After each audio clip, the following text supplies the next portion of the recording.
Y hay algo muy importante y es que el mundo negocia de manera diferente. El solo hecho de que yo esté negociando con un coreano es diferente de negociar con un español, es diferente de cerrar con un norteamericano. Yo en mi vida profesional he estado con, gracias a Dios, muchísimas nacionalidades y eso me ha enseñado que hasta la nacionalidad toma un punto central en la negociación. Hay, hay empresarios de otras partes del mundo que no les gusta un contrato de más allá de 2 hojitas. Hay empresarios que no les gusta negociar todos los detalles, pero digamos que a veces eso, eso no es tan buen indicio. Hay empresarios que son supremamente detallados, hay empresarios que son expresivos, hay ciertas nacionalidades que tienen una forma y unas habilidades para negociar. Por ejemplo, incluso las mujeres a veces tenemos una dificultad y es que hay ciertos países del mundo que no reciben a una mujer para negociar. Entonces, todo eso lo tendré que tener en cuenta. Entonces, es muy importante participar a nivel mundial en actividades, así sean incluso virtuales, porque de pronto virtual no se percibe toda digamos que toda esa cultura de negocios, pero de alguna manera me voy a empezar a enriquecer. ¿Sí?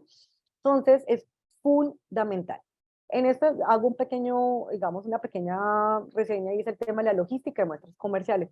Por favor, cuando ustedes estén con sus empresarios, no lo den por sentado porque hasta llevar muestras sin valor comercial en un viaje va a tener ciertas complicaciones. He tenido casos en los cuales donde en pleno viaje al empresario le quitan las muestras y tú viajar sin muestras es un viaje perdido. Entonces, hay que tener muy presente este tipo. Estos son tipsitos que créanme que son importantes. ¿Sí? En el costeo internacional hay que tener muchísimo cuidado.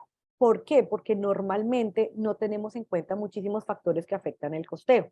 Entre esos, yo me acuerdo que muchas veces habla yo con el empresario que dentro del costeo internacional no solamente deberíamos hablar, bueno, digamos que cuando hablo de costeo en estricto sentido, pues estaríamos hablando como tal del valor del producto, pero digamos que de manera externa hay muchos otros costos que pueden estar ocultos y que no puedo estar teniendo en cuenta realmente para mi proyecto de expansión internacional.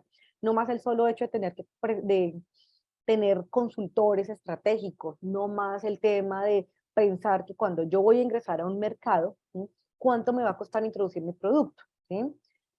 Por ejemplo, alguna vez que esa es una de las cosas que a veces cuestiono en Colombia y es el tema de que hasta qué punto algunos requisitos fitosanitarios y algunos requisitos eh, tipo INVIMA eh, afectan el comercio exterior. Yo entiendo que tiene que haber garantizar la seguridad en la salud humana y pues obviamente nosotros los consumidores, pero llega un punto en que aún con productos que son 100% aptos, ¿sí? Para el ser humano, se presentan trabas. Alguna vez hablaba con una empresa que me consultó desde España, ellos venían a hacer su proyecto de expansión en Latinoamérica y venían con un portafolio muy fuerte en productos y justamente ese era su mayor valor agregado. Ellos querían abrir un almacén de cosméticos hace muchos años, tipo, bueno, se me escapa, digamos que un Jambal, ¿sí? Era una empresa con unos productos espectaculares porque los alcancé a probar. Fue tanto el tema regular, tanto el tema de la traba del INVIMA, que nosotros hicimos un costeo para entrar el portafolio mínimo de los productos que ellos querían, la inversión era cercana a los $100,000.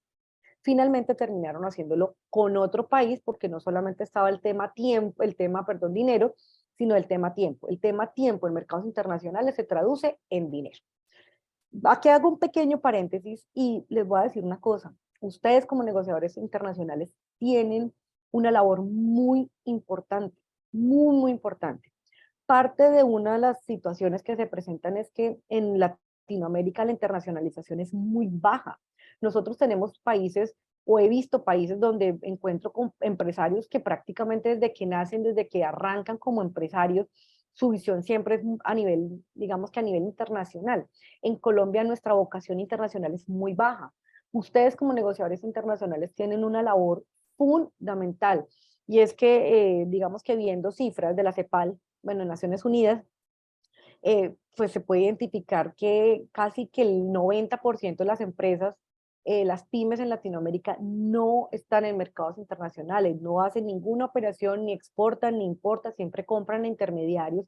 Esto genera también sobrecostos en el mercado porque Conozco incluso alguna vez estábamos con los empresarios del Gran San, donde ellos los textiles siempre se los compraban a un intermediario y esto podría hablar de un incremento de entre un 20 y un 25% en materia prima. Eso es muy alto y le resta mucha competitividad.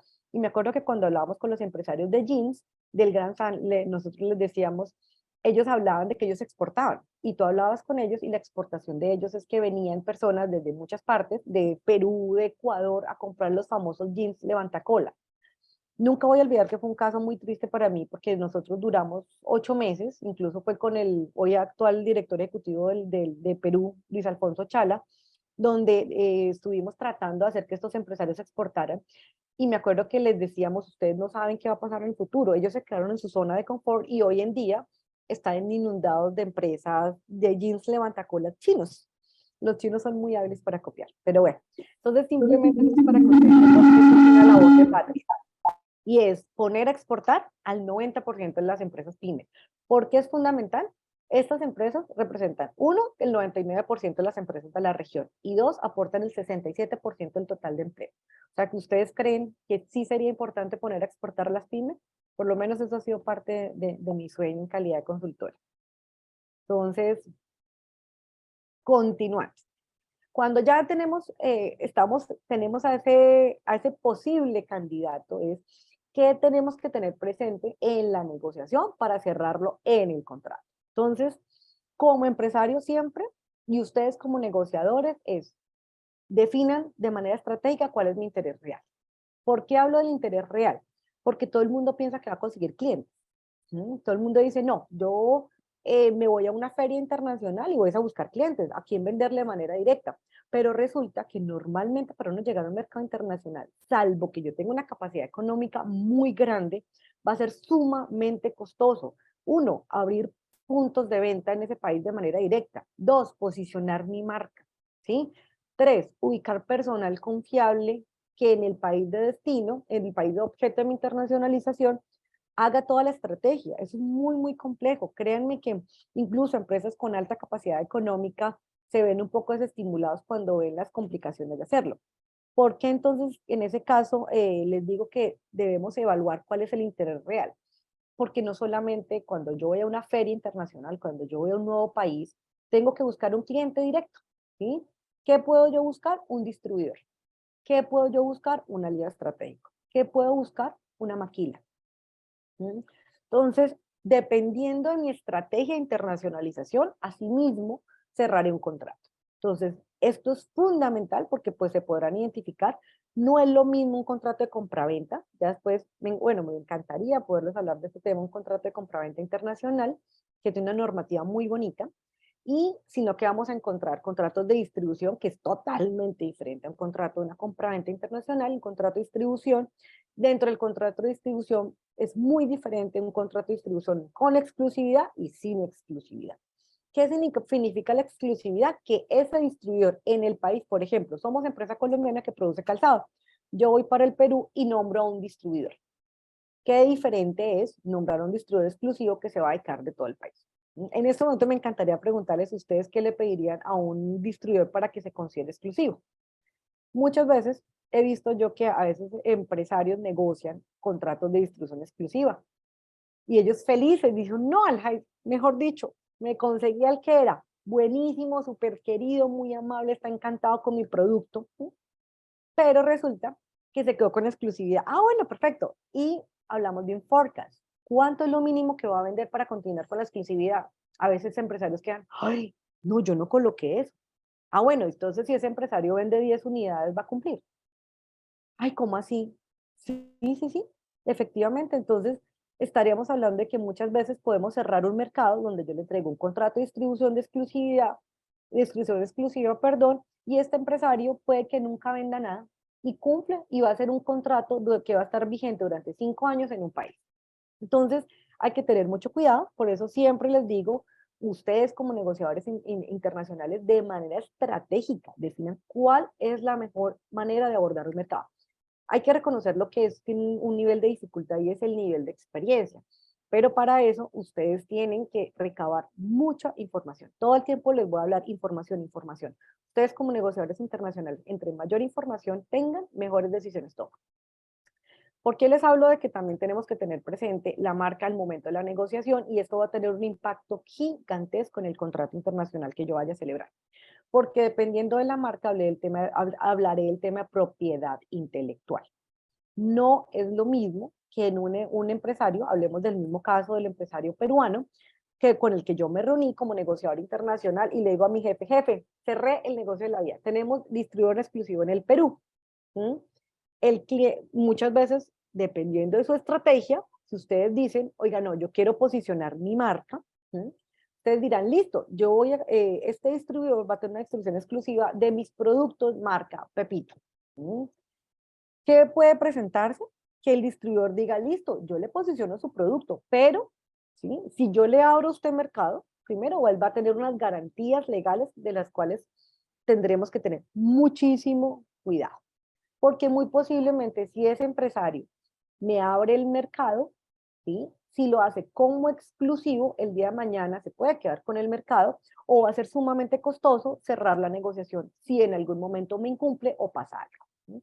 Entonces, si es mi marca la que él va a posicionar, ahí hablaremos de una protección de marca. ¿Quién va a realizar la protección de marca?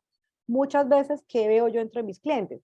Que negocian que el distribuidor en el país, como le queda más fácil, realice todo el trámite ante la autoridad que registra todo el tema marcario, como decir aquí en Colombia la Superintendencia de Industria y Comercio, la SIC, y en ese caso, dependiendo de la autoridad en el país destino, lo hará el distribuidor y muchas veces lo que hace el empresario desde Colombia es que le descuenta, le da un descuento en mercancía, le manda mercancía gratuita para asumir los costos. Entonces van a ver que cuando tienen su ejercicio profesional, los empresarios son lo más creativos.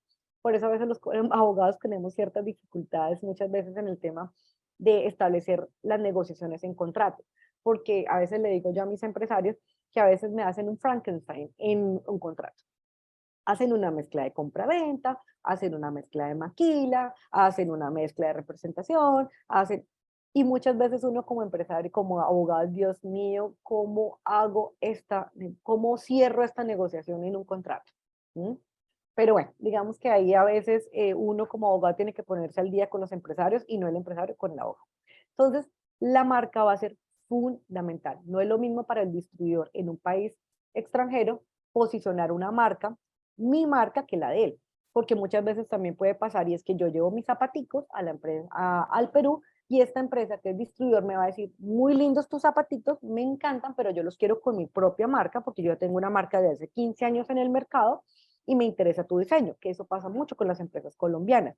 Nosotros tenemos unos diseños muy bonitos y no lo crean. Hay muchas empresas colombianas que se distinguen por simplemente hacer maquila. Alguna vez estábamos en República Dominicana, que me parece un gran orgullo. Estuvimos en la semana en Fashion Week en Santo Domingo con diseñadores de todo el mundo.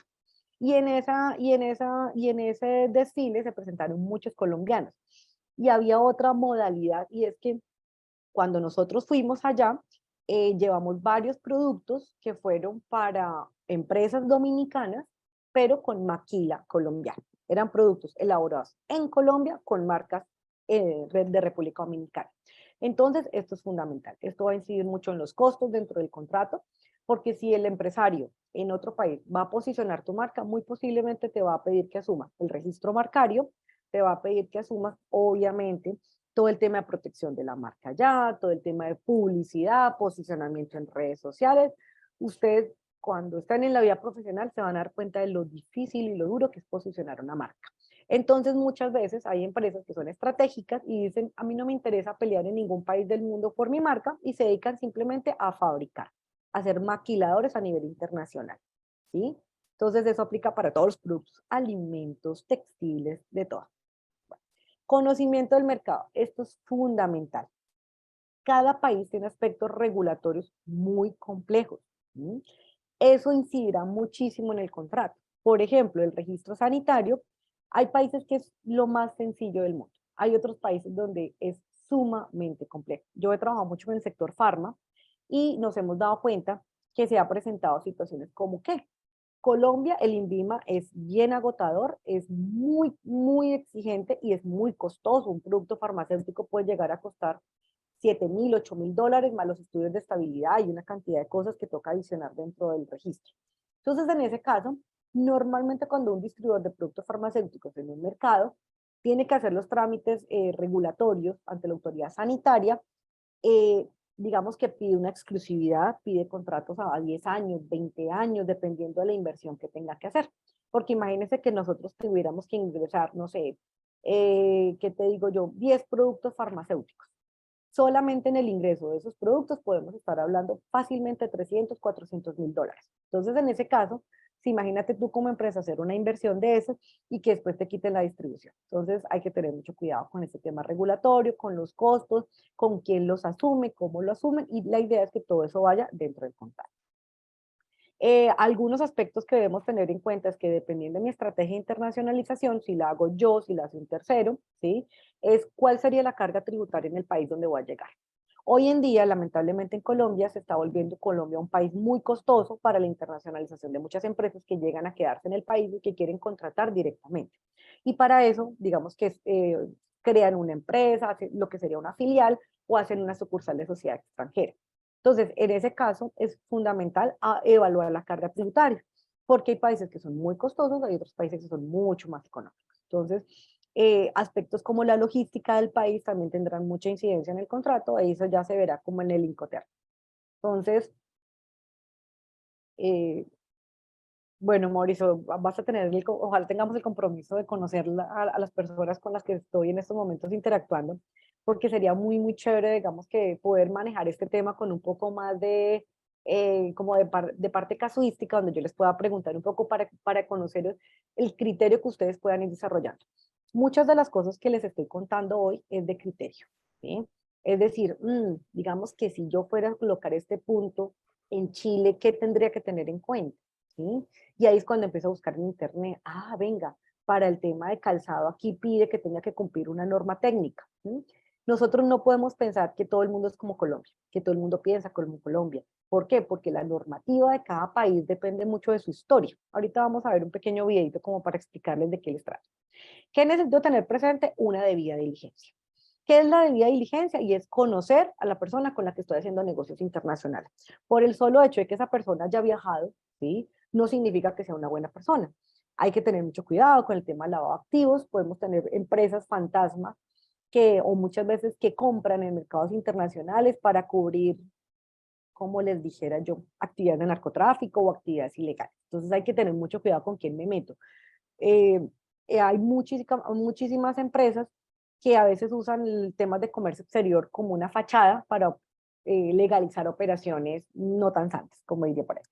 La debida diligencia no solamente apunta a esto, sino también a conocer la empresa al interior. Oiga, conozcamos a nuestros clientes, pidamos la documentación de la empresa.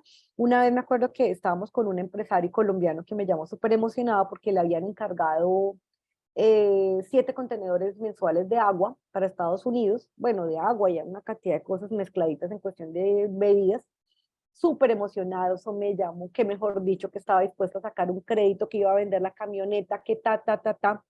Y me dijo, yo le dije, oye, ¿y la empresa cómo es? No, esa empresa es grandísima, habíamos visto. Él había visto una presentación muy bonita que le habían mandado a Estados Unidos. Supuestamente la empresa estaba en Delaware. A mí me dio mala espina. Entonces yo empecé a negociar, empecé a investigar la empresa. Cuando nos dimos cuenta, tenía como el equivalente de Cámara de Comercio suspendido. ¿Sí?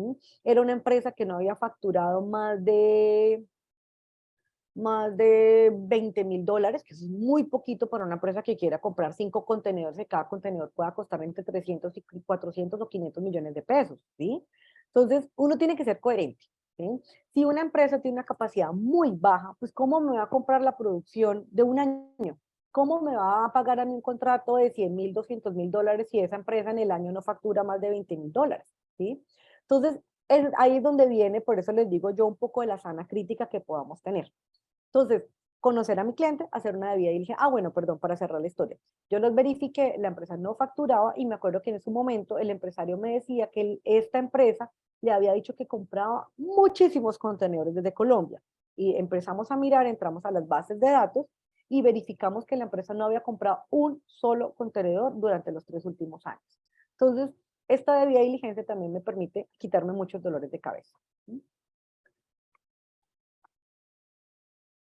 Hay otro tema y es que dentro de la debida diligencia no solamente es conocer la empresa al interior, sino la empresa dentro del país de destino. ¿Qué pasa?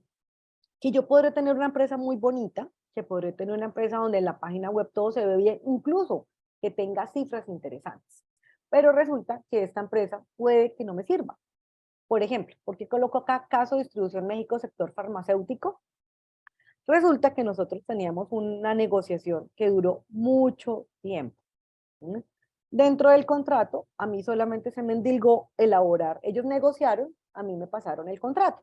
Me acuerdo que dentro del contrato yo sugerí que, perdón, que esta empresa, dentro de sus obligaciones, estaba a tener todos los requisitos habilitantes para la distribución de un producto en México. Cuando ya se fue a someter el registro sanitario, nos dimos cuenta que esta empresa no contaba con uno de los requisitos habilitantes para la distribución del producto en México. ¿Qué pasa?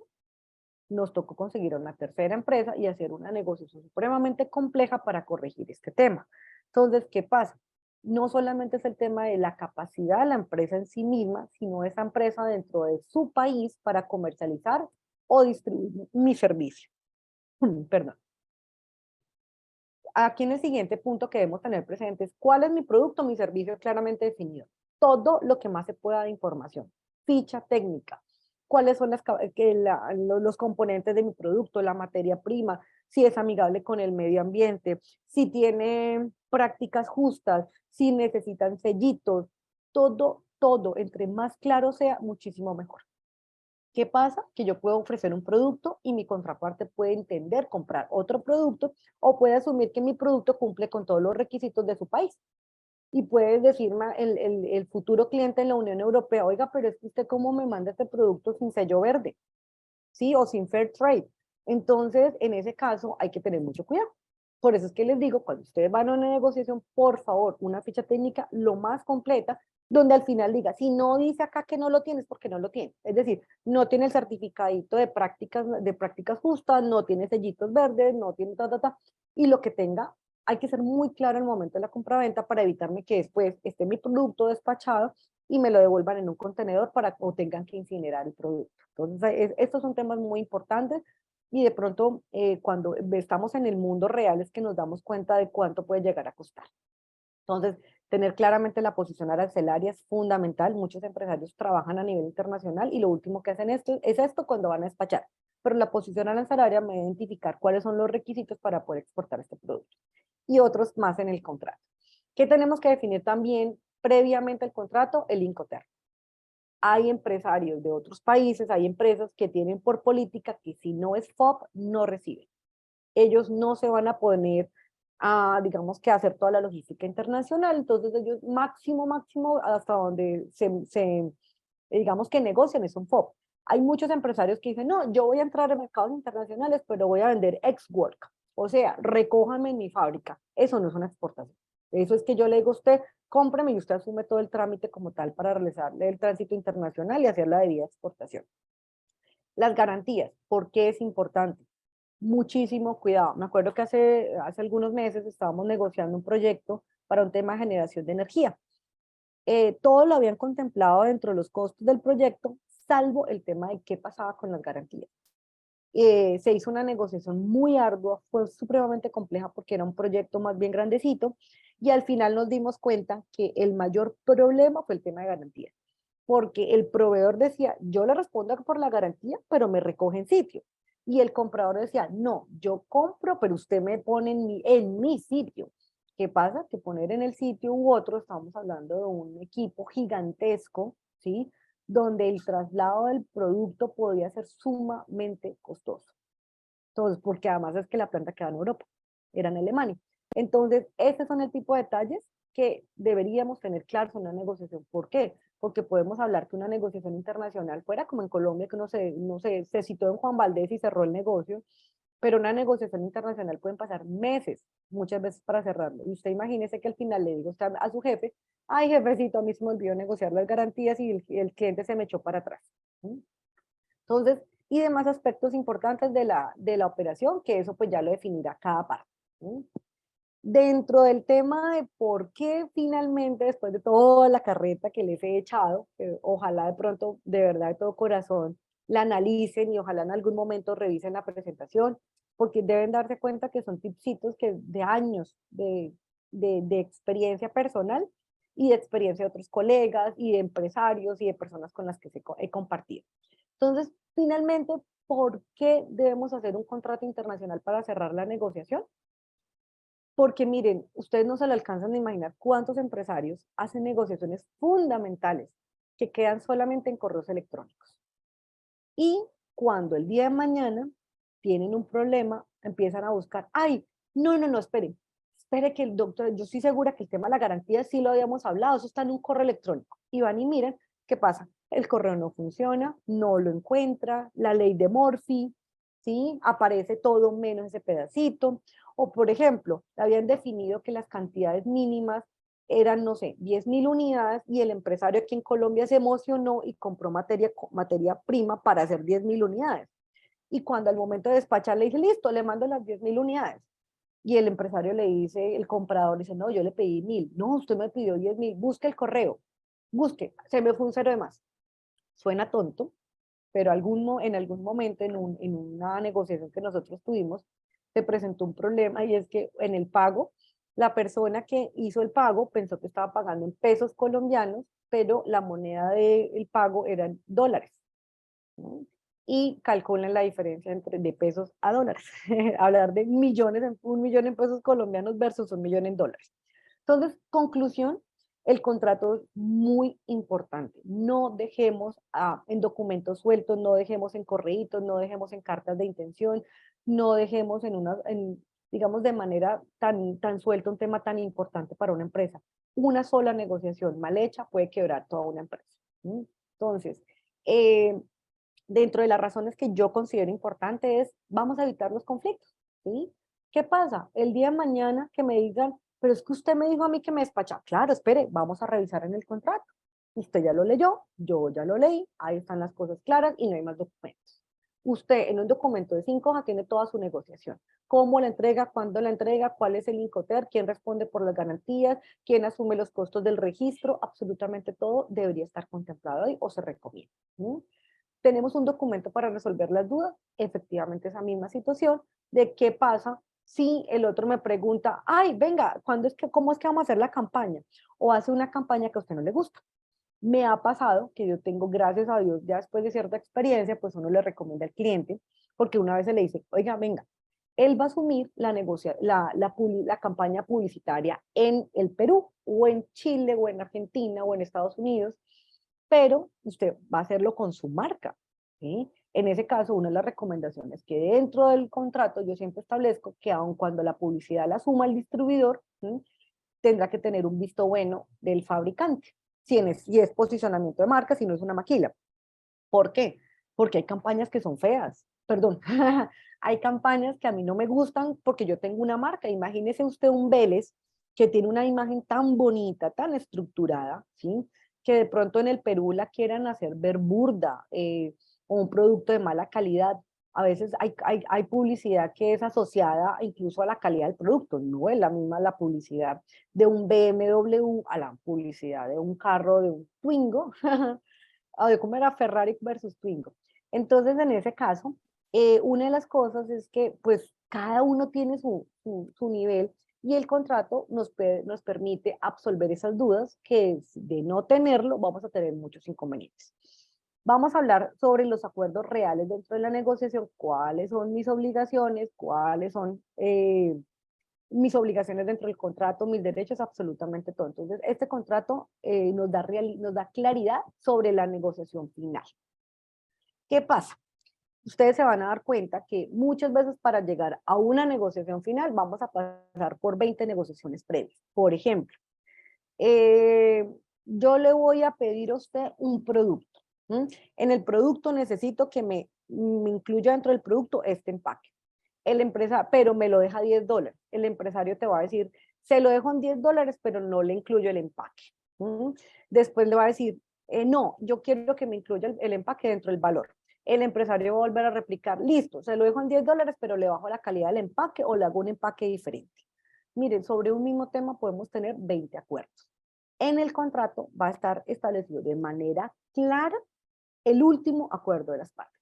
Y este caso que les estoy contando es efectivamente el que se nos presentó en una negociación de una exportación de uchuva para Holanda, que me da muchísimo pesar porque después de mucho correo, ida y venida, eh, con el tema de costos, justamente se presentó un tema con el problema del empaque y con la cantidad de cosas que el empresario quería, ¿sí? Que pues, quería el producto más barato, ¿sí? Pero pues de la más alta calidad.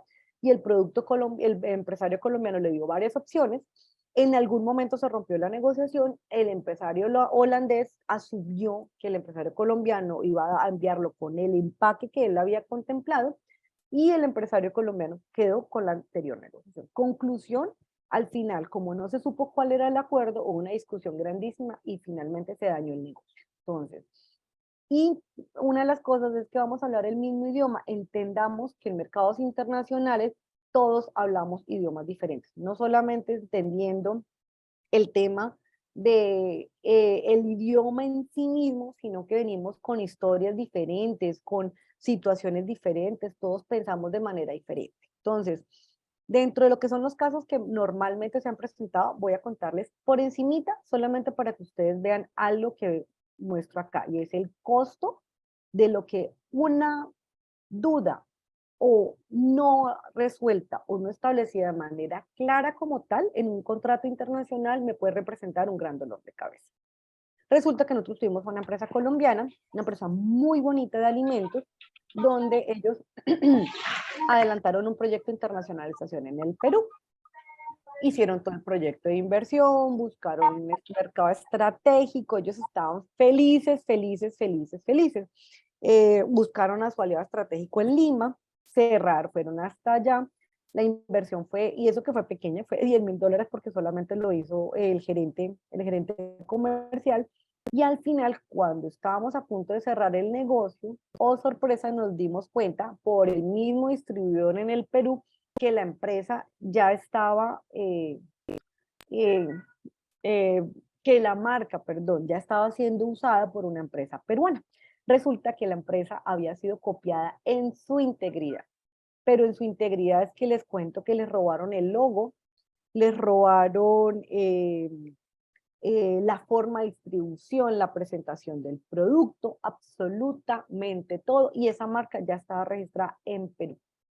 Conclusión, un pequeño empresario que llevaba 6 meses trabajando con una inversión de $10,000, eso fue hace muy poco, me dio muchísimo pesar, no se había dado cuenta, no le había dado gran uso y él estaba vendiendo casi que una distribución con un modelo de franquicia. Entonces sí era muy importante la marca y todo el modelo de distribución que había desarrollado durante los últimos 10 años.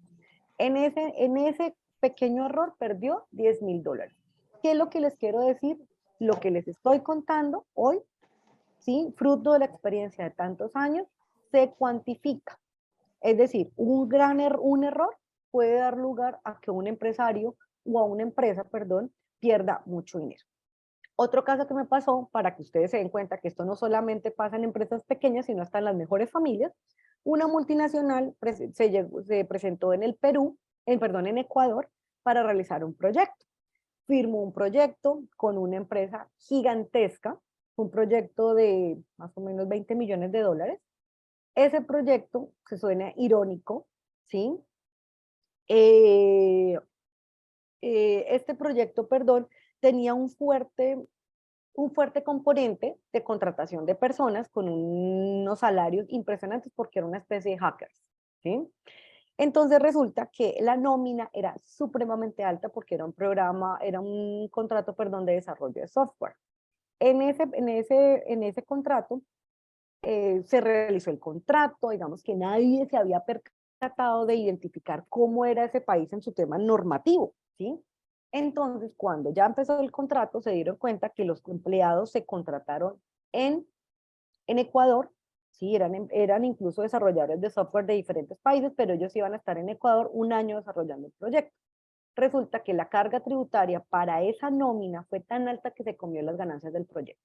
¿Mm? Qué pena. Acá digamos que me equivoqué, era un millón de dólares y me di cuenta que me quedó 1,000. La inversión, es decir, lo que se perdió en utilidades fue $1,000,000 en este caso. En el caso de distribución, este caso es un caso del sector farmacéutico, donde nos dimos cuenta, bueno, perdón, ya se los había comentado, que se me había olvidado, es el mismo que les comentaba de México. Nosotros conseguimos al distribuidor, es una empresa del sector farmacéutico, todo el mundo muy contento, se cerró la negociación, hicimos absolutamente todo. En ese momento se hizo una inversión de $30,000 y cuando nos dimos cuenta, la empresa como tal no tenía la habilitación específica para el sector farma. Resulta que el sector farma en todos los países del mundo tienen unas regulaciones supremamente estrictas. ¿Mm? Entonces llegamos al hueso duro de roer. En el tema del contrato, el contrato es fundamental. ¿Por qué? Porque el contrato es ley para las partes. Y si el contrato es importante en mercados nacionales o locales, es mucho más importante en mercados internacionales. ¿Mm? Resulta que en estricto sentido, ¿qué es el contrato? El contrato es un acuerdo de voluntad donde usted y yo nos sentamos y decimos, ¿usted qué me da? ¿A cuánto me lo da? ¿Cómo me lo da? ¿Cómo me lo va a despachar? Todas esas negociaciones que usted y yo hacemos, lo acordamos de manera voluntaria. Yo no lo estoy poniendo con revólver, ese chivo, ¿me va a dar? Eso no, eso es coaccionar. Cuando hablamos de un acuerdo de voluntades es cuando los dos de manera libre nos sentamos a negociar. ¿Mm? Es bilateral porque hay dos partes, acreedor, deudor, contratante, contratista, distribuidor, distribuido. ¿Sí? Y en ese caso lo que queremos es crear, modificar o extinguir una relación jurídica patrimonial. Es decir, lo que nosotros nos estamos sentando es, vamos a crear una relación donde va a haber dinero de por medio, por eso dice que es patrimonial, donde vamos dentro del contrato a crear un vínculo, a modificarlo o a extinguirlo. Entonces, en este caso, lo que decimos es que dentro del contrato tenemos la capacidad de cuantificar qué pasa si cumplimos el contrato o incumplimos el contrato. Si cumplimos el contrato, hablamos de que un contrato puede ser un contrato de distribución de $100,000, ahí estamos cuantificando de cuánto hablamos si cumplimos el contrato. Pero si incumplimos el contrato, no van a ser los $100,000, sino que podrán ser 50,000 por daños y perjuicios. Entonces, una de las cosas es que es muy importante que el contrato que tú y yo, que nosotros nos definimos, pueda ser, ojalá por escrito, porque realmente cuando hablamos del escrito es el medio de prueba. ¿Sí? Pero en estricto sentido, los correos electrónicos son contratos al final, cuando son acuerdos. ¿Qué es lo que pasa? La dificultad del medio de prueba. Ya les voy a explicar más adelante eso. Entonces, hay que tener en cuenta que siempre que haya un contrato entre las partes, se preferirá este contrato frente a lo que sea la norma, las leyes de cada país o la costumbre mercantil. Es decir, hay una normativa que se llama contrato de arrendamiento. El contrato de arrendamiento tiene unas normas. Si nosotros, usted me entrega a mí un inmueble, yo cojo el inmueble, no ni siquiera nos mutamos palabras, solamente usted me dice cuánto vale el canon de arrendamiento, cuándo se lo tengo que pagar y cuánto dura el contrato. En el resto podemos acudir a la ley. Pero el deber ser es que usted y yo lo hagamos de manera libre y voluntaria. Entonces, en la clasificación de los contratos, que sería un tema que no conozco bien digamos que el peso que ustedes manejan, pero sería muy importante que en calidad de negociadores internacionales conocieran esta información. Lo que pasa es que, como digo, es un poco compleja en tan poco tiempo transmitirles este tipo de información que es un poco densa. Los contratos, muchas personas piensan que el contrato es esa hoja de papel que dice contrato de distribución. No, señor. Hay muchos contratos que se ejecutan incluso sin nosotros saberlos. Recuerdo que una vez me acuerdo que en la universidad, un profesor cuando yo estaba empezando mi carrera me decía, bueno muchachos, ¿cuántos contratos firmaron el día de hoy? Nosotros, ninguno, profe, ninguno. ¿Ustedes en qué se vinieron, muchachos? ¿En bus? ¿Ahí no había un contrato de transporte? ¿Mm? ¿Ustedes no comieron esta mañana? Sí, claro, profe, ahí no había un contrato de compraventa. ¿Mm?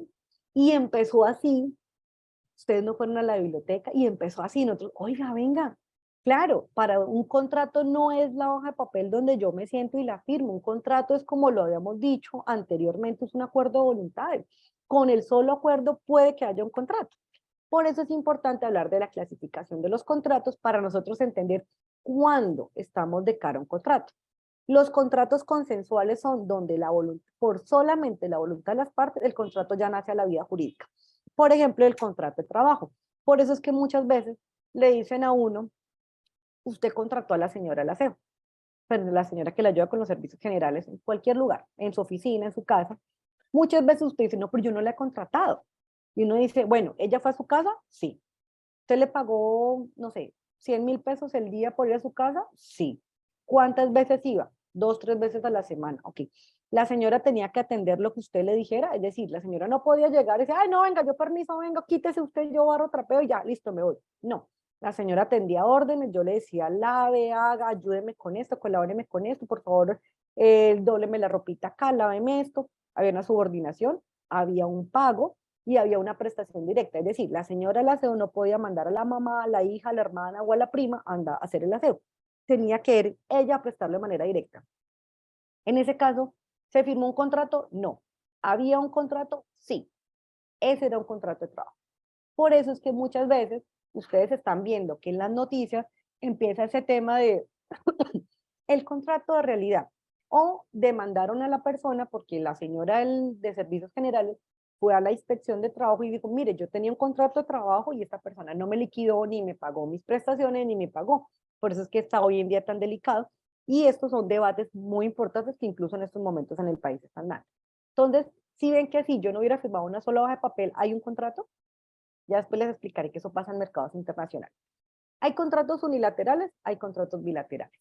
Unilaterales donde solamente una de las partes se obliga. Bilaterales donde las dos partes nos obligamos. Los contratos reales son los que el contrato se perfecciona o se crea o nace al mundo por la entrega de una cosa. En ese caso conocemos el contrato de depósito. ¿Sí? Los contratos solemnes son los que tienen un requisito obligatorio para que nazca la vida. No nace por el solo acuerdo voluntario. Por ejemplo, yo estoy en estos momentos en una discoteca y a mí me gustó alguien. Y yo le digo, ¿nos casamos? Y me dice, listo, hágale. Hay un acuerdo de voluntades, pero ahí no nació ningún contrato de matrimonio. El contrato de matrimonio, ¿cómo nace? Cuando yo cumplo unos requisitos. Es decir, voy ante un notario, le digo que me voy a casar, le llevo unos documentos, lo inscriben en el registro civil, él hace una ceremonia, dice, usted piensa casarse, no sé qué, para la salud, la enfermedad, ta. Sí, acepto, firme, testigos. Hay unos protocolos. Si yo cumplo con los protocolos, el contrato nace. Si no, no nace. Por ejemplo, hagamos ese mismo como para diferenciarlo y para que ustedes comprendan. Si nosotros estamos sentados y decimos, ah, venga, en una hoja de papel o en una servilleta, usted coloque, eh, ¿me va a vender qué? 10.000 unidades. Sí, ¿de qué producto? De este producto. ¿Cuándo me lo entrega? ¿Cómo me lo entrega? Y todo lo colocamos en la servilleta y ejecutamos, ese puede ser el contrato. Pero si hacemos esa misma servilleta y donde decimos en la servilleta, oiga, yo, Juanito Pérez, y por medio de la presente manifiesto que me acabo de casar con la señorita Juanita Pérez. Esa servilleta no es un contrato. La diferencia es que en uno hay acuerdo de voluntades y simplemente lo que estamos haciendo dentro de la servilleta es contemplarlas en un solo documento. Entendía documento como servilleta. En el otro lado, como es ese acuerdo de voluntades no sirve porque tiene que ser el acuerdo más una solemnidad. Por eso se llama contratos solemnes. Y los contratos típicos y atípicos. Los contratos típicos son los que están en una ley. Por ejemplo, si yo abro en estos momentos, no sé si de pronto ustedes hayan identificado que en Colombia manejamos normativas organizadas por códigos. Código de comercio, código laboral, código penal, código civil. Si yo abro el código de comercio y ahí dentro del código de comercio dice contrato de arrendamiento, yo puedo, como les decía ahorita, usted me entrega un local, yo recibo el local, acordamos un valor, acordamos una fecha de pago y unos pequeños detalles. Si algo pasa entre nosotros, yo voy al Código de Comercio, lo abro y ahí dice contrato de arrendamiento. Ah, perfecto, usted y yo hicimos un contrato típico porque está tipificado en la norma, es decir, yo lo encuentro en la norma y como el contrato de arrendamiento es un contrato consensual por el solo acuerdo de las partes, nació a la vía jurídica. Y si tenemos un inconveniente, pues vamos al Código de Comercio, abrimos y ahí está el contrato de arrendamiento. El contrato atípico es el que no está en ningún lado, no está en ninguna norma y no lo inventamos literalmente. Por ejemplo, en Colombia el joint venture no existe, ¿sí? Nosotros hacemos, o el outsourcing, que uno a veces habla de figuras americanizadas que usan en el día a día. A veces esos contratos tienen algo de mezcla de un contrato típico, pero en la vida real son contratos que no existen en la normativa colombiana. Por ejemplo, el contrato de franquicia, ese contrato no existe. ¿Cuál es la dificultad? Si usted y yo peleamos, no tenemos a dónde ir. Ahí sí nos toca ir a donde un juez y decirle, señor juez, acá estamos mirando, dice que hicimos un contrato de franquicia, ¿y dónde está? Vaya, busquen correos, vaya, no sé qué. Por eso les digo, los contratos internacionales son consensuales, pero la recomendación es que lo hagamos en una sola o en un solo documento para efectos de consulta, de prueba. No significa que el contrato no existe, el contrato nace a la vida jurídica. Entonces, hablamos de la importancia de los instrumentos internacionales. ¿Por qué? Porque justamente lo que hace es, uno, digamos que ya las ventajas que les había dicho la vez pasada, pero también crea un puente entre culturas. Ese contrato va a ser lo que permita que nosotros nos podamos entender. Y a nivel internacional es fundamental que dos culturas que son totalmente diferentes se puedan comprender de alguna manera. ¿Sí? Ya les voy a explicar algo y es que eh, quiero mostrarles un pequeño video para explicarles la razón por la cual les estoy contando. ¿Sí? Les estoy contando la importancia, porque como de alguna manera lo que les estoy explicando el día de hoy es tan jurídico, necesito que ustedes lo hagan, lo digieran de la mejor manera posible. No sé si de pronto, Mauricio, me puedas indicar si están viendo en estos momentos la pantalla. Sí, sí. Estoy viendo un título que dice Importancia de los instrumentos internacionales. Entonces, eh, listo. Vamos a ver si...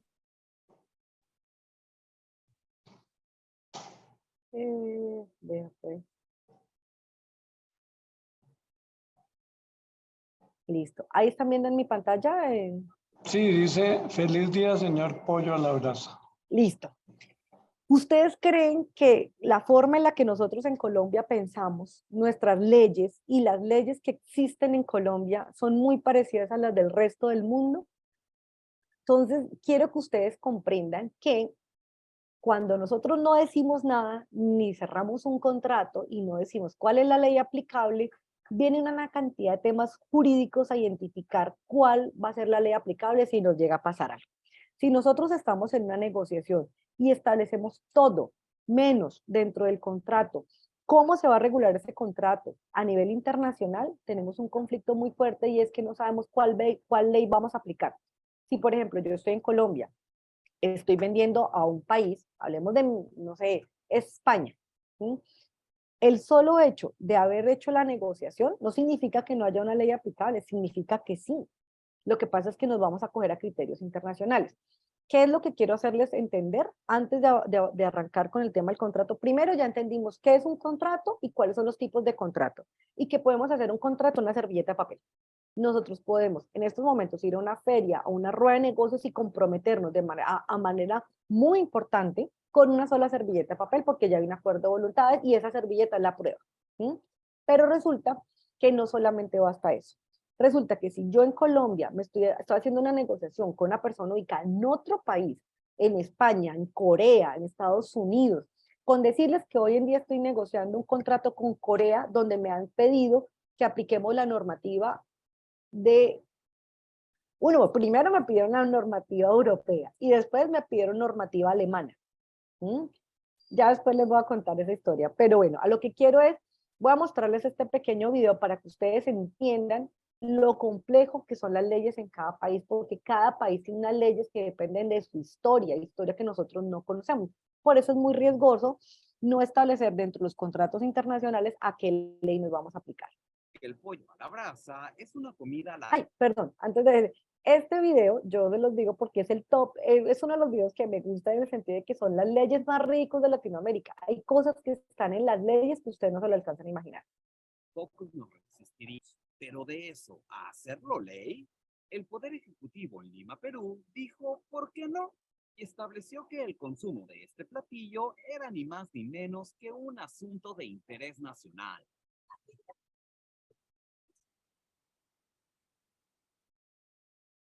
Con esto, aprobó en el año 2010 una ley que decreta que el tercer domingo de julio de cada año quedaba declarado como el Día del Pollo a la Brasa. Sí, bueno, ¿quién tiene hambre? Número 9. Prohibiciones de playa. Imagina un día soleado en la playa. Tienes puesto tu traje de baño favorito mientras juegas voleibol en el mar y hasta llevas a tu mascota para que se diviertan juntos. Y aprovecha que el sol está caliente y vamos a disfrutar el ambiente. Pero espera, porque antes de que sigas pensando en tus vacaciones ideales, debes saber que la normativa de Montevideo en Uruguay establece que únicamente se pueden practicar deportes de pelota en zonas asignadas y que prohíbe llevar perros a la playa. La ley también dicta que no se permiten ciertos tipos de traje de baño, por ejemplo, el uso de tanga en hombres. Creemos que en ese mar la vida no es tan sabrosa. Deja de hacer dieta si quieres Ay. perder peso. Si estás tratando de perder grasa abdominal, deja de hacer cardio. Esto suena raro, ¿verdad? Pero aunque no lo creas, es cierto. Deja de pasar Perdón. horas en la elíptica para ponerte en forma. Estar en la caminadora 5 o incluso 6 días a la semana no lleva a la mayoría de la gente a ninguna parte. Alejados no se está ¿Saber viendo por el qué la video. caminadora Espérame que sí da? no me... Ya. Perdón, no me acordaba del... Bueno, la idea es que lo que quiero hacer llamar la atención en este caso es que ya estás viendo, Mauricio, la presentación nuevamente. No, te estoy viendo a ti. Ah, ok. Listo, dame un segundo. Entonces, compartir pantalla.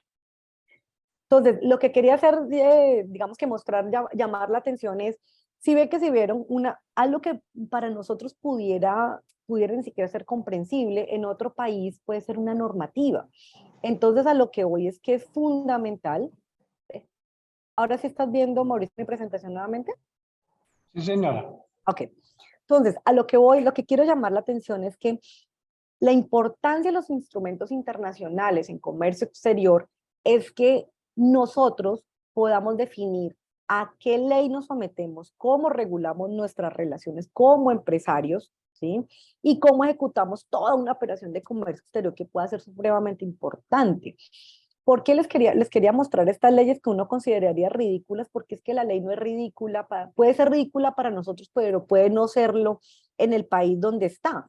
Entonces, imagínese uno acogerse a normativa que ni siquiera comprende, ¿sí? De ahí la importancia es que nosotros, por ejemplo, en los negocios internacionales podamos hacer entender que, es que aquí en Colombia las ofertas funcionan así, o es que aquí en Colombia uno firmó el contrato y lo cumple, pero hay otros países que no. O uno puede firmar un contrato y decir, no, es que aquí en Colombia la costumbre mercantil es que la comisión nunca supera el 10, pero en otro país puede ser el 90. Es decir, nunca asumamos que la otra parte habla mi mismo idioma y entiende mi negociación como yo la quiero plantear. Por eso la recomendación es que lo que yo tengo en mi cabeza como negociador internacional, yo se lo haga saber para que la otra persona me diga qué piensa, qué considera que cómo deberíamos trabajar. Entonces, un ejemplo de la importancia de los instrumentos internacionales es hablar el mismo idioma. Nunca se me va a olvidar, hace muchos años estaba yo en una reunión y resulta que llegó una empresaria española. Yo estaba acompañando la negociación, la reunión, porque yo iba para todo el tema de registros sanitarios, para el tema de la comercialización de estos productos. ¿Se acuerdan que les comenté que una empresa española me había contactado? Estando en antes de la reunión, me acuerdo que iba a llegar la nueva empresa, la empresaria colombiana llegó con unas muestras de productos y estábamos ahí nosotros hablando cuando las dos empresarias se mostraron los productos, cada una hablaba y me acuerdo que va sacando un colorete. Entonces va diciendo la española, ¿me dejas usar ese colorete? Nunca se me va a olvidar que nosotros estábamos ahí hablando cuando la empresaria se empezó a echar el colorete en las mejillas. Nosotros quedamos como, no, espérate, ¿por qué te lo...? Resulta que en España, por eso les pregunto que para ustedes dos, ¿cuál es el colorete? Para nosotros el colorete en Colombia es rubor, lo llamamos rubor y el colorete lo usamos de labial. Pero en España es al revés, el colorete lo usan de rubor. Entonces por eso les digo, ¿cuál de las dos imágenes sería un colorete? A eso es a lo que me refiero con el contrato. Dejemos de pensar que todo el mundo asume que nosotros estamos, lo que les decimos lo van a entender. Por eso les digo que dentro de la negociación internacional, siempre, y lo más importante es analizar si la otra parte realmente me está entendiendo las condiciones del acuerdo y si me está entendiendo que bajo su cultura y bajo su normativa estamos hablando el mismo idioma. Por eso es que siempre el contrato internacional es el mejor mecanismo para aclarar cualquier duda. Todos estamos hablando el mismo idioma, todos sabemos que en 7 hojitas está toda nuestra negociación, pensando en que esa negociación puede llegar a ser una relación de 5, 10, 15 y 20 años. Y puede ser una negociación que puede o afectar mucho a la empresa en el buen sentido o en el mal sentido. Y ahora, listo, digamos que ya tenemos los puntos que deberíamos contemplar en un contrato internacional. Y ahorita es, bueno, ¿y ahorita cómo regulamos ese contrato internacional? ¿A qué código de comercio nos acogemos? ¿Al colombiano? ¿Sí? ¿Al español? Si estamos negociando con España, ¿al de Estados Unidos? No sé si ustedes han escuchado mucho a nivel empresarial, hay una gran moda y es Delaware.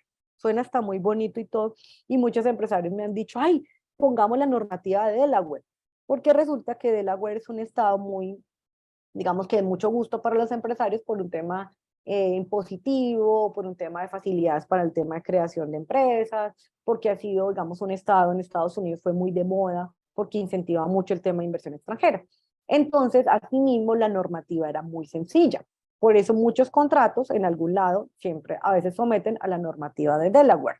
Entonces, bueno, ahí sí como dicen, ¿y ahora quién podrá defendernos? Ya nos sentamos la parte de los negociadores internacionales y los negociadores dijeron, listo, ¿qué quiere? ¿Qué quiero? ¿Cómo atendemos garantías? ¿Cómo va a ser la marca? Y al final decimos, listo, ya tenemos el contrato y empieza la posesión. Los abogados de la otra parte van a querer su país, los abogados de Colombia van a querer el país de Colombia, pero en la vida real, acoger una u otra norma es muy complejo. Como les comentaba ahorita, yo en estos momentos estoy cerrando un contrato con Corea. El primer borrador llegó con los contratos, con la normativa coreana, y yo no creo que yo decía, ay Dios mío, no, a veces no se puede leer en inglés y es complejo, ahora imagínatelo en otro idioma como un coreano. Yo decía, no, esto sí.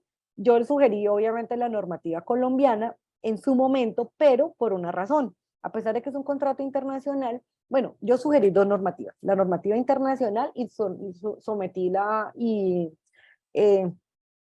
ofrecí la normativa internacional en primer lugar y yo dije, voy a tener un plan B y voy a poner la colombiana por si de pronto algunos abogados no son muy conocedores del tema internacional. Entonces, lo mandé así, mandé las 2 opciones. Resulta que mandé la normativa internacional por las facilidades que les estoy comentando, pero hay algunas empresas que todavía no son muy amigas de instrumentos internacionales, lamentablemente hablando, porque el deber ser es que todos los negocios internacionales se rijan por parámetros internacionales y no por normativa local, porque la normativa local es demasiado compleja. Entonces, en su momento yo sugerí la normativa colombiana porque es un contrato que se va a ejecutar en Colombia, porque los registros sanitarios son de Colombia, el registro de marca va para Colombia. Incluso yo decía, pues a esta empresa coreana, ¿dónde le conviene más proteger sus derechos? Cuando ellos son los dueños de la marca, los dueños de la distribución, pues yo decía, pues les va a sugerir, les sirve más la normativa colombiana que la coreana. Imagínense un juez colombiano si llega a pasar algo revisando el Código de Comercio coreano. Es una vaina que no hay lugar. Y entrando o buscando normas de conflicto cuando esto es un tema 100% internacional y a veces es muy complejo. Y la mayoría de los jueces, cuando es normativa, cuando es jurisdicción ordinaria, son jueces que jamás en su vida han visto un tema internacional. Entonces, de ahí la importancia justamente de este tipo de ordenamientos jurídicos internacionales. A nivel general, en el ordenamiento jurídico internacional que vamos a encontrar, la primera fuente de las obligaciones es el contrato. De ahí es lo que yo les digo, recomendación muchachos, no se den mucha vuelta, traten de que todas las negociaciones al final queden, así sean 2 hojas de papel, pero ahí aparezca todo lo que se hayan enviado durante el tiempo de la negociación por correo electrónico o por las reuniones virtuales que hayan hecho. Tenemos convenios internacionales adoptados por los países donde se establece en ciertos casos que se aplica, cómo se aplica. ¿sí? Está uno que es el CISG, que es muy famoso, que es el convenio, la Comisión Internacional de Compraventa de Mercaderías, que regula el tema de compra-venta de productos, no aplica para servicios. Tenemos la ley aplicable, que es dependiendo, si usted no dijo nada, yo no dije nada, dependiendo del país donde se da la mayor cantidad de prestación y unos criterios internacionales muy complejos, se puede identificar en qué país, qué normativa del país aplica. ¿Por qué? Todo contrato internacional es cuando involucra más de un país. Es decir, una parte está ubicada en un país y la otra parte está en otro. ¿Por qué? Porque digamos que hago, perdón, esta diferenciación antes. Cuando las dos partes, las dos empresas nos encontramos dentro de un país, estamos obligados 100% a la normativa de ese país. Nosotros, siendo empresas locales, con operación local, donde todo es local, donde no hay ningún instrumento o elemento internacional, no nos podemos acoger a normativa extranjera. ¿Sí? Nosotros no podemos decir, ah, yo estoy en Pereira, el otro está en Medellín, uy, pero es que a mí me encanta esos principios Unibrow porque son supremamente sencillitos y con eso nos quitamos ahí un tema de indemnización de terminación de contrato. Entonces, no, en ese caso no. Solamente podemos acoger normativa internacional cuando la operación del contrato, las partes que se encuentran ubicadas en diferentes países, las prestaciones se cumplen en diferentes países, hay tránsito internacional, hay relaciones de dos países, involucrados dos países o más. ¿Por qué hablamos de que la ley aplicable es compleja? Porque uno, como les mostraba en el video, imagínese usted llegar a un país donde le digan que es que la ropa interior, cierta ropa interior no puede ser usada, perdón, ciertos trajes de baño no pueden ser usados en la playa y no pueden ni siquiera llevar mascotas, ¿sí? Significa que yo no comprendo cómo funciona ese ordenamiento, entonces es muy complejo. Y resulta que cuando, por ejemplo, hablamos de que en una negociación internacional hay involucrados 2, 3, 4, 5 países, ¿sí? Decide usted dentro de los 5 países qué norma vamos a coger. Hay situaciones, donde, por ejemplo, que me llegó un caso donde era empresa colombiana desarrolladora de software. Le estaba contratando una empresa de la India para desarrollar una parte de un proyecto que tenía que entregar a una multinacional porque era una especie de, ¿cómo les dijera yo? Era un software para que la compañía vigilara en tiempo real, bueno, una cantidad de cosas ahí muy técnicas, pero entonces la empresa, una de las empresas desarrolladoras colombiana, el intermediario era una empresa de la India y el cliente final estaba ubicado en Los Ángeles, en Estados Unidos, y tenía países diferentes, operaciones en diferentes países. Definan ustedes cuál es la ley aplicable. Si la colombiana, si la de la India, si la de Estados Unidos. Imagínense cuando ustedes tengan un inconveniente que cueste 2, 3, 4 millones de dólares, ¿dónde va a demandar? Defina dónde van a demandar. Hay criterios internacionales donde dice que es el país donde se dio la prestación más fuerte dentro del contrato. Es decir, si hay un contrato donde hay una compraventa de equipos y una prestación de servicios, la prestación de servicios pesa el 80% de ejecución del contrato, pues yo me voy donde está la prestación del servicio. Pero si el servicio se desarrolla en diferentes países, ¿a cuál me acojo? Conclusión, el tema de la ley aplicable es tan complejo que por favor no lo hagan, ¿sí? Por favor, dentro de su contrato internacional, establezcan cuál es la normativa aplicable y hay normativas que son súper sencillas, que son lo más chévere, diría yo, para manejar un contrato internacional. Y la lex mercatoria es la costumbre internacional. Entonces, la ley aplicable, como les venía diciendo, ¿sí? Miren lo que se los voy a leer para aclarar ya, como dicen, este punto finalmente. Cuando las partes no designan en el contrato la ley aplicable, ¿sí? Los ordenamientos de los estados a los que pertenece cada parte la fijarán por su cuenta mediante las llamadas normas de conflicto, como les comentaba ahorita. Si hay algún problema, ¿qué pasa? ¿Quién lo asume? Entonces, conclusión, la verdad, el tema es tan complejo que yo les recomendaría que jamás lleguen a este punto. Ay, perdón. Entonces, bueno, acá estamos hablando de los principales contratos internacionales: contrato de franquicia, joint venture y contrato de distribución internacional y compraventa internacional, ¿sí? No tenemos lamentablemente tiempo para desarrollarlos y es un poco más importante hablar de la lex mercatoria. Dentro de la lex mercatoria, que es la costumbre mercantil internacional, encontramos algo que muy posiblemente ustedes hayan escuchado, que es los Incoterms, o sea, los términos de negociación internacional, FOB, SIP. Entonces, sí se dan cuenta que ustedes están muy expuestos a la ley internacional y no lo saben. esta normativa internacional, entonces lo que dice es, hay unos parámetros internacionales en los cuales todo el mundo se entiende.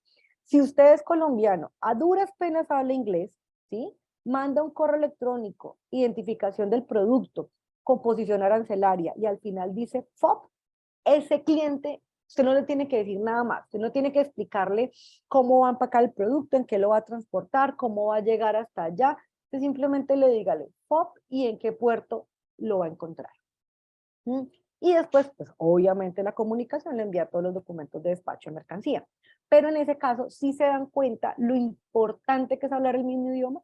Yo puedo hablar español, él puede hablar inglés, francés, chino, pero si yo le mando a él un FOB diciendo que es Incoterm 2020 FOB puerto de tal, ese empresario, esa persona en el otro lado del mundo ya me entendió. Eso mismo pasa con los principios UNIDROIT o UNIDROIT. Haz de cuenta que son los Incoterm son para efectos logísticos, los UNIDROIT son para efectos legales. Entonces significa que si yo le pongo en un contrato a una contraparte en ley aplicable principios UNIDROIT, inmediatamente esa persona sabe que puede entrar digamos, puede descargar los principios UNIDROIT y los puede leer, y son 30 hojitas. Y son 30 hojitas que vienen en diferentes idiomas, que son normas muy claras, y que haz de cuenta los Incoterms jurídicos. Entonces, los principios UNIDROIT como tal son los emitidos por el Instituto Internacional para la Unificación del Derecho Privado. ¿Qué significa? Que muchos países a nivel mundial se unieron para establecer una normativa que fuera clara y que fuera adoptada por los diferentes países. Entonces, bueno, perdón, no a nivel interno, sino que los diferentes empresarios ubicados en cada uno de los países tuvieran un código, por decirlo así, un código de comercio al cual poder acudir para poder establecerlo, perdón, como ley aplicable. Entonces, mire, este instituto, el UNIDROIT como tal, es una organización intergubernamental independiente, ¿sí? Ellos están ubicados en Roma, y como tal, su objetivo dentro de lo que son los principios UNIDROIT es establecer métodos para armonizar. Esa palabra es fundamental. Es como les digo, los Incoterms a nivel jurídico. Modernizar, porque resulta que las normativas normalmente, digamos que están muy adecuadas al tema interno, y muchas veces hay que reconocer, y es que la ley no va al mismo ritmo que las relaciones comerciales o que la creatividad de los empresarios. Entonces, mientras un código de comercio se modifica cada 100 años, esta normativa está constantemente adaptándose a las necesidades de los empresarios. Son más fáciles de entender, son mucho más claras para cualquier cualquier persona ubicada en cualquier parte del mundo, por eso habla de armonización, y es moderna porque está al día a día con lo que es las relaciones comerciales internacionales. Lo mismo pasa con los Incoterm. Los Incoterm, pues son, digamos que de alguna manera, si ustedes evidencian, cubren todas las necesidades que tiene un empresario para poder movilizar sus mercancías por todo el mundo. Asimismo, los UNIDROIT lo hacen dentro del contrato, establecer normativa que sea fácil, asimilable para los empresarios dentro de un contrato. Entonces, lo que está diciendo esto es que son instrumentos jurídicos y principios que realmente lo que busca son alcanzar estos objetivos: modernizar, armonizar y coordinar el derecho privado a nivel mundial. ¿Sí? Si se dan cuenta, estos son los países que han adoptado, son los miembros UNIDROIT. O sea, a nivel mundial contamos con 63 países que comprenden los principios UNIDROIT. Incluso actualmente está en una actualización sobre todo el tema de qué países más se van incorporando para irlos incluyendo. Si ustedes se dan cuenta, contamos con la mayoría de los países con los cuales tenemos relaciones comerciales. Colombia hace parte de los principios UNIDROIT, Estados Unidos, México, República Dominicana, toda la Unión Europea, Inglaterra, Rusia, Australia. Miren todos los países con los cuales nosotros en estos momentos podemos establecer el sometimiento a estos principios, y con eso nosotros vamos a ver un tema, y es que estaríamos hablando el mismo idioma.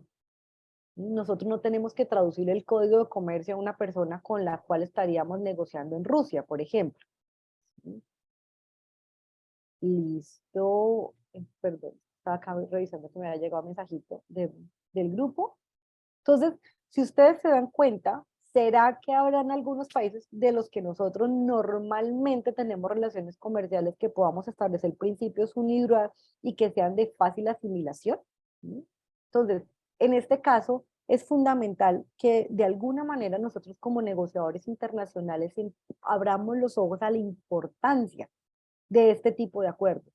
¿Cuánto nosotros nos podremos ahorrar si tenemos en algún momento un inconveniente a nivel contractual si nosotros nos sometemos a principios que son claros? Ya respecto de los principios UNIDROIT como tal, ¿sí? Hay una gran facilidad para entenderlos, ¿sí? Realmente a la larga es una normativa internacional, obviamente que digamos que nos evita, lo que yo les comentaba ahorita que son las leyes de conflicto, que nos evita en algún momento dado entrar a pelear y a decir, no, yo quiero que se aplique la ley colombiana, no, yo quiero la ley norteamericana, porque claramente cada una de las partes pues va a pelear para acogerse a la normativa que conoce.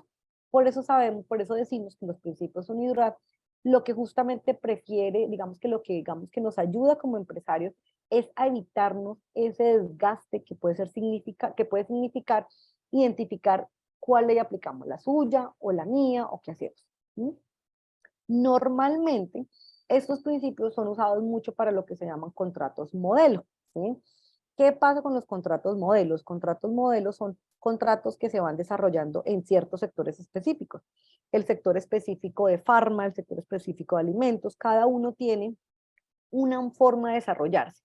Entonces, tanto los principios UNIDROIT como otro tipo de normativas internacionales, como por ejemplo la compraventa internacional de mercaderías, tienen su propia normativa.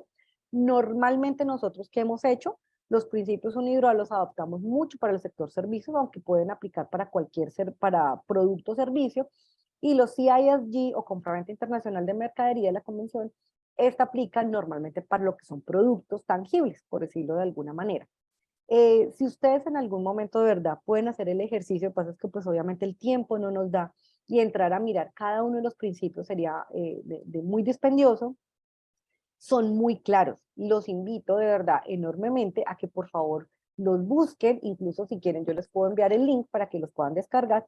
Son muy sencillos, de verdad que si ustedes lo leen, piensen que estos principios no están elaborados para los abogados, son elaborados por abogados, ¿sí? Aunque realmente es un equipo multidisciplinario, pero realmente su objetivo es llegar a los empresarios, a las personas que trabajan en las empresas. Por tanto, son principios que son fáciles de leer y que son muy justos. Ellos buscan mucho que la equidad de las partes, buscan mucho el tema de la buena fe, apuntan mucho a que si hay situaciones imprevistas en mercados internacionales que puedan afectar la operación, ser justos con las partes que están siendo afectadas. Entonces, por eso, los principios UNIDROIT de verdad que son supremamente bonitos. Entonces, bueno, digamos que como ya les venía diciendo, tienen carácter internacional, uniformidad, buena fe y lealtad negocial. Estos son los pilares de lo que son los principios UNIDROIT y la verdad es que son, digamos que, muy útiles para los empresarios.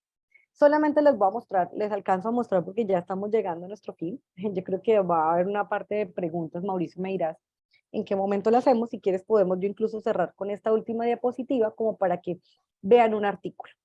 Perdóname, Gladys. Sí, yo creo que lo que nos has dicho es de una profundidad tan interesante que debe haber un grupo de preguntas también sobre el tema. Okay. La verdad es que creo que además este último punto, donde nos estás hablando de los incoterms jurídicos, pues son realmente esenciales para hacer negocios internacionales. Entonces, probablemente sobre ese tema va a haber algunas preguntas. Entonces, yo te diría, pues cerremos, hagamos como el cierre de la charla y aprestémonos entonces a algunas preguntas. Ok, listo, vale. Entonces cerramos con este último. ¿Para qué les traje este artículo? Para que ustedes vean que no es de difícil comprensión. Entonces, miren, artículo 2.1.15, negociaciones de mala fe. Dan lugar a responsabilidad la parte que negocia o interrumpe las negociaciones de mala fe es responsable por los daños y perjuicios causados a la otra parte. Se considera mala fe que una parte entre o continúe en negociaciones cuando al mismo tiempo tiene la intención de no llegar a un acuerdo. Por ejemplo, esto se da mucho en temas de espionaje empresarial. Hay muchos casos, este caso es un caso que te los voy a contar a grosso modo, ¿sí? Una empresa del sector de bebidas alcohólicas en Colombia estaba manejando su proyecto de expansión y necesitaba inversionistas internacionales o inversionistas locales. Abriendo el tema de las inversiones, se sentaron con una empresa, ¿sí? Dentro donde estaba el accionista mayoritario, era X persona, musulmán, si mal no estoy, donde esta persona, digamos que en las negociaciones preliminares para manejar todo el tema de inversión, le pidieron pues que obviamente le expusiera cuál era su estrategia de negociación, cómo iban a hacerlo todo y le sacaron la mayor cantidad posible. Entonces, mire lo que dice esta noticia. Ancla acusa a Tribeca por secretos comerciales robados. El fabricante colombiano de cerveza Ancla presentó una solicitud de arbitraje contra Tribeca, asegurando que la inversión de Tribeca en Bogotá Beer Company y su posterior venta el año pasado violan un acuerdo de secretos comerciales. Realmente eso era un tema internacional, entonces ahí podría aplicar el tema normativo NIDROA. Ellos cerraron la negociación, de hecho sacaron toda la información, la empresa Tribeca, cuando al final llegan y le dicen a la empresa Tribeca, no, es que mire, lo que pasa es que el inversionista no puede invertir porque es que su religión no le permite tener negocios relacionados con bebidas alcohólicas. ¿Por qué podríamos hablar que es de mala fe? Porque esta persona de entrada ya sabía, ¿sí?, que uno era una empresa de bebidas alcohólicas. Dos, si esta persona no podía invertir en el sector de bebidas alcohólicas, ¿para qué hacía toda esta etapa de conocimiento de la empresa? ¿A qué realmente le estaban apuntando? A robar información. Y resulta que después Tribeca sí compró otra cadena y hizo toda la estrategia. Mucho le robó toda la estrategia a Ancla, incluso fue una discusión que quedó en un laudo arbitral donde podrán encontrar toda la discusión que fue supremamente interesante, porque hablaba de la importancia, ahí no había un contrato, estaban en la etapa preliminar donde normalmente se suscribe un acuerdo de confidencialidad y lo que yo tengo entendido es que en ese momento esta empresa no le hizo firmar el acuerdo, ¿sí?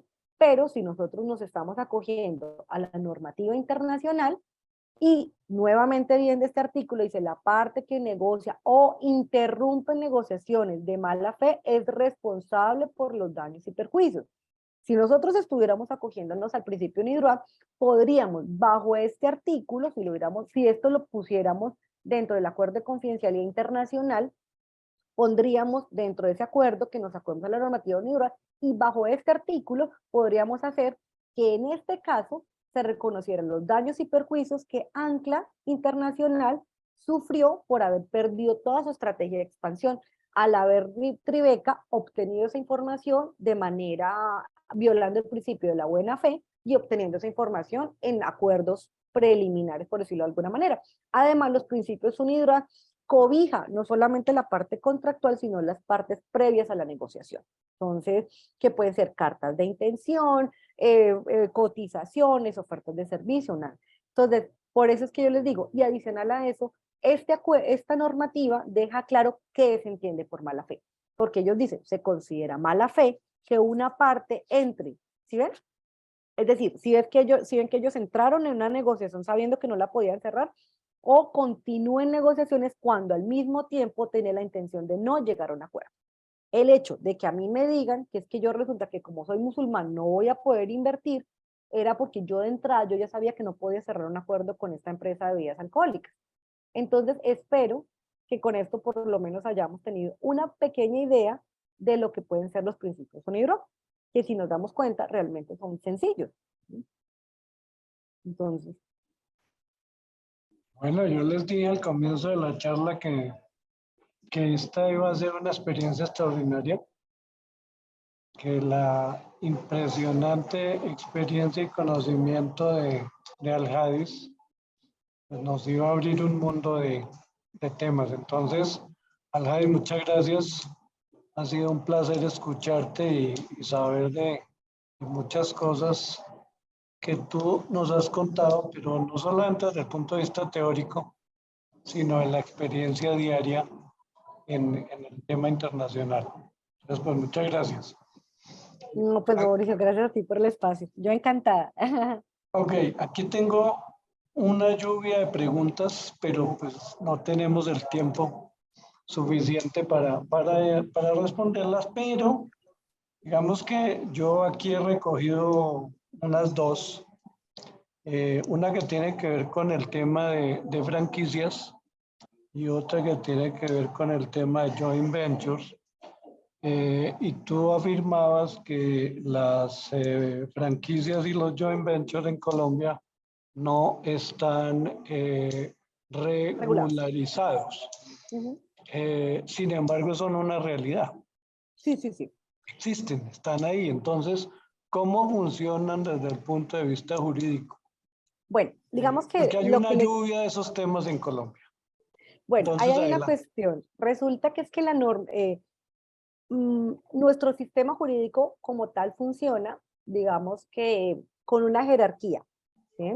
Entonces, normalmente, cuando hay un acuerdo entre las partes, tenemos el contrato, entonces vamos al contrato y siempre y cuando el contrato no viole como tal la normativa colombiana, el primer medio cuando hay un conflicto al cual el juez acude va a ser el contrato.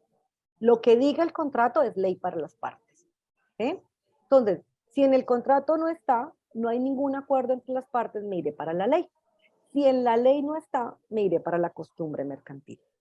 El Código de Comercio reconoce la costumbre mercantil como un generador de derecho. Entonces significa que esas son figuras nuevas, no significa que la ley no reciba, sino solamente las figuras típicas establecidas en la normativa, no.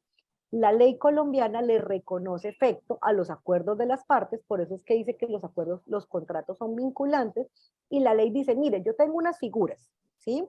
Si usted puede adecuarse a esas figuras para sus negociaciones, perfecto, pero la ley sabe que las relaciones son cambiantes, que los empresarios no se quedan quietos, que un empresario todo el tiempo está creando y adoptando figuras incluso internacionales.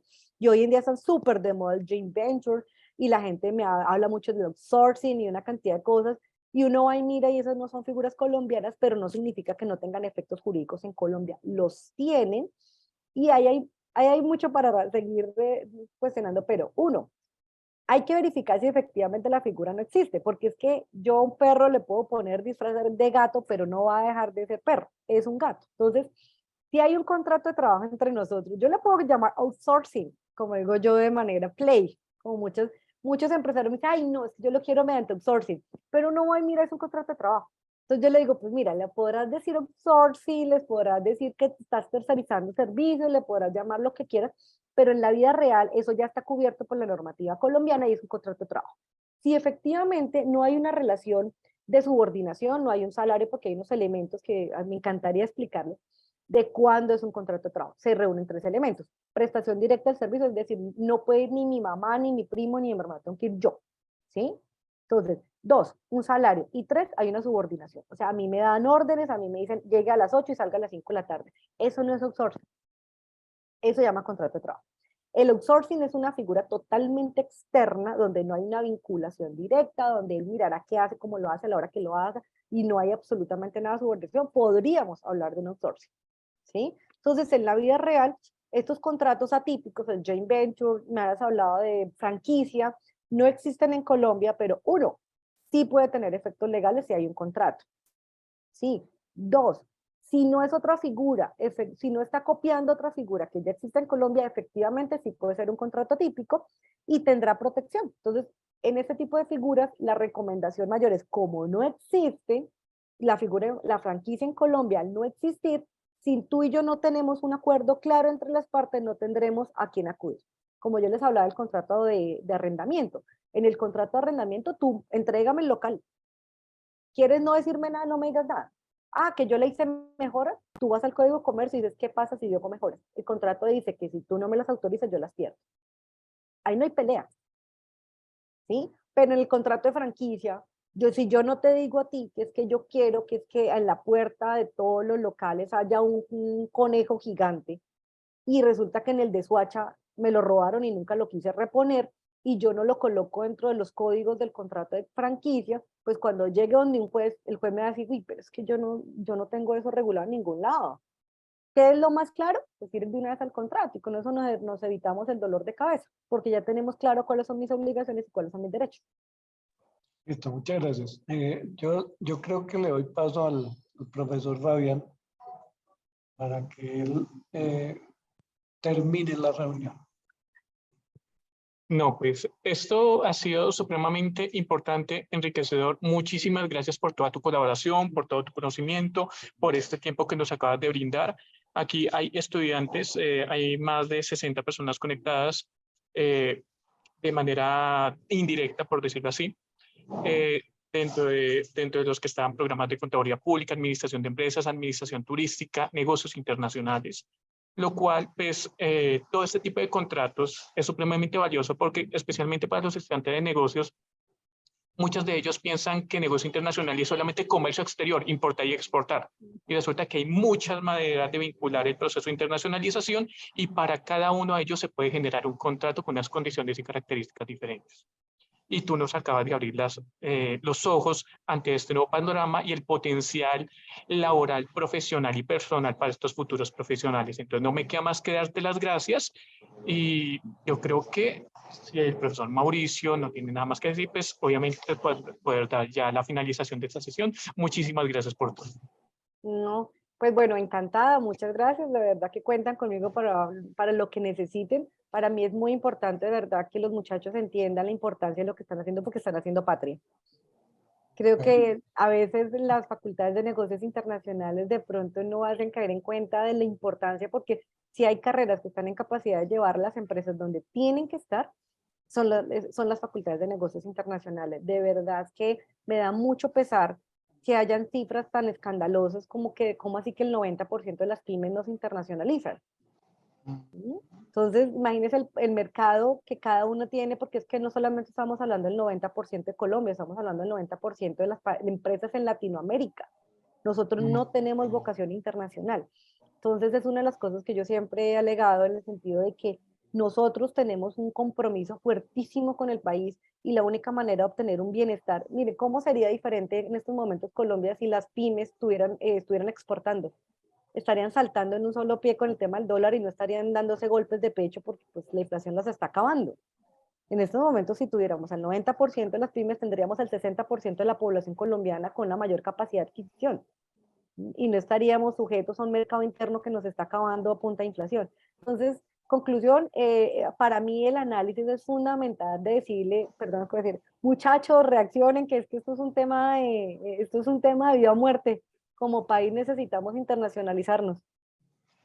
Bueno, pues estás cerrando con broche de oro tu intervención. Muchas gracias.